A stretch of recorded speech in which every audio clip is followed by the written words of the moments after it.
No matter how bad it gets, life is the miracle you're searching for. There is no other one around the corner. Develop the faith in it to let it take its own course. Make all the efforts you can to abide by its beauty, and it will not let you down. Use every resource you have been given, your mental faculties, the ability of your heart to love and feel for those around you, your health and good fortune, all of the thousands of gifts life has given you to their maximum potential. Honor your life, please. Honor each gift and each moment by not laying it to waste.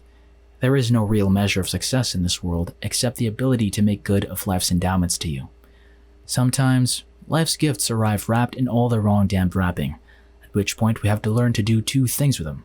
Recognize them for what they are, and gamble on our fear that they might be disasters. So just do it. Don't let your fears become boxes that enclose you. Open them out, feel them, and turn them into the greatest courage you're capable of. I promise you, nothing will go wrong. But if you live by your fears, everything that can possibly go wrong will go wrong. And while we're talking about fears and bravery, let me also add this, that all the planning in the world won't take you where you want to go. And it's fine not to know what you want to be 20 years from now. It's okay to be confused. Confusion is the root to all the clarity in the world.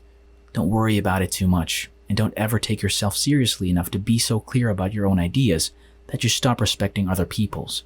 Our values are our values. They don't make us any better than anyone else. At best, they make us different.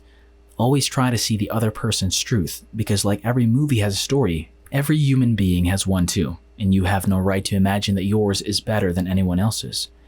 When life hits you with all the force of its resplendent rage, the rolls isn't going to give you comfort. A friend's graceful, and if you can't find resolution as easily as you would like to, please don't panic. Everything evolves as you go along. Even disasters eventually resolve themselves. Give life the space to move at its own pace, pushing it ahead only by way of being kind to yourself when you're hurting or in despair. And you'll be hurting and despairing a lot in this lifetime. You don't always have to figure things out or find an explanation for the circumstances you're in.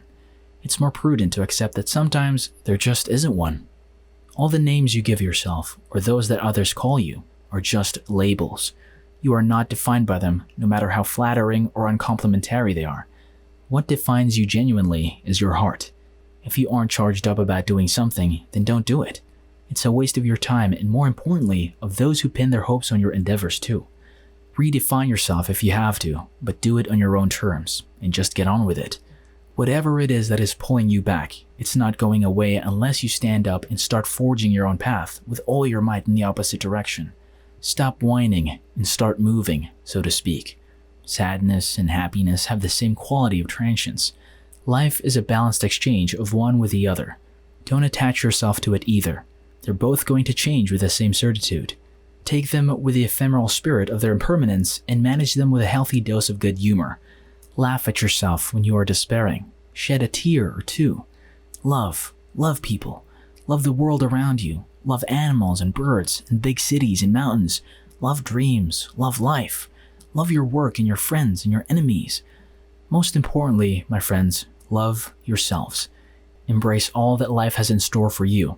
Let your heart be as deep as the deepest ocean and as wide as the farthest horizon. Know that it is limitless. Love is not an excuse to grab or to hold or to own or to barter. It is the only excuse you will ever have to call yourself special. In order to get the life of your dreams, you're going to have to learn how to get comfortable being uncomfortable. When you hear people say all the time, "I don't want to do nothing that I'm not comfortable with," this person is in trouble. Because whatever your comfort zone is, if you stay in your comfort zone, that's where you'll fail. If your comfort zone is this big and you stay in your comfort zone, that's where you'll fail.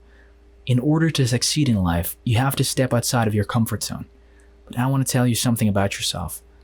All of you are equipped to live outside of your comfort zone. See, a lot of people are afraid to jump. A lot of people are afraid to take chances. A lot of people are afraid to put things up for risk, and you shouldn't be. Now you can be afraid, but you should learn how to go ahead anyhow. See, because let me show you something about yourself. For all the bad days you've ever had, for every day that you thought you weren't going to get through, for every period in your life you did not see no way around come out on the other side, your track record for surviving them bad days is 100%. You have survived every single one of them. Your track record for surviving bad days is 100%. And that's pretty good. You can't name one bad day you ain't got through. I have a life of convenience now, but in order to get the life of convenience, you have to have a very uncomfortable life. You have to get comfortable being uncomfortable. Stop trying to do everything the short way. Stop trying to figure out the easy way. You gotta get messed up sometimes. You gotta get dirty. You gotta get your feelings hurt. You gotta get disappointed. You gotta get told no. But show me something that has grown into something beautiful that didn't have no dirt on it. You take a seed and you throw it in the concrete. Don't put no dirt on it and watch what happens. See, you get tripped out because you got no dirt on you. But you need dirt on you to develop. Because dirt ain't just dirt. Dirt is fertilizer. Dirt is nutrients. Dirt gives you the strength for your seed to push through. So you gotta have dirt on you to push through something. Everything you see is beautiful starts out as a seed. But that seed gotta get dirt on it. So you get mad when haters come your way. You get mad because you get a setback. You get mad because you get thrown off course. You get mad because you got a detour. That's just dirt. You get mad because they're talking about you. That's dirt. You get mad because you lost your mom. That's dirt. I want you to think about all of them bad moments you had that looked like you weren't going to make it. And that I want you to ask yourself, well, why did I make it? Just change your mindset. If you change your attitude, you change your altitude. My feeling is that loneliness stems from placing your happiness on something or someone else. Basically, you're leaning on something or someone else to make you feel complete or full. And when that person and that thing goes away, you fall down. Quite often, if you really reflect on your life, you find that the reason you're feeling lonely is because you've placed your happiness on something or someone else. And now the person or that thing has gone away and you feel an emptiness inside you, and hence the feeling of loneliness. So place your happiness, place your contentment on yourself, lean on your own spine, turn inward and uplift yourself, and realize that everything and everyone else in your life is a gift, a wonderful gift to you. You are complete and whole as a person as it is, and everyone and everything else is a bonus in your life. And when you start adopting that attitude, you no longer start to feel lonely. Because even if you're by yourself at home, traveling, wherever you may be, you will always feel content as a person. Quite often when you're feeling down, it's not so easy to uplift ourselves. And sometimes we kind of get stuck in that funky area of the mind, just wallow in that sorrow, so to speak. You uplift yourself by uplifting someone else. That was kind of the essence of the message. You uplift yourself by uplifting somebody else. Find a friend, uplift them.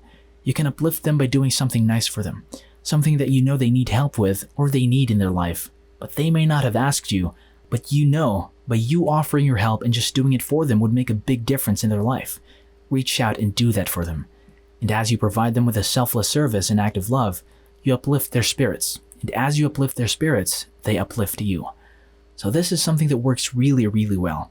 Something that I've done myself and continue to do whenever I'm feeling a little down or in a funky place. I'll do that. I'll find somebody that I can uplift, and then just by uplifting them, I find myself being uplifted as well. But this life I have, I want it to be an amazing life. So because of that, I prioritize what's important. I need to simplify my life to who and what's important in my life. Take the finite amount of energy I have each day and invest it into those things.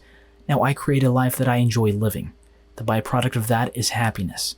So when people say to me, life is too busy, I can't simplify. No, it's you don't want to. You have the choice. Nobody's holding a gun to your head saying you have to associate with these people. You don't have to do these things. No, you choose to do them.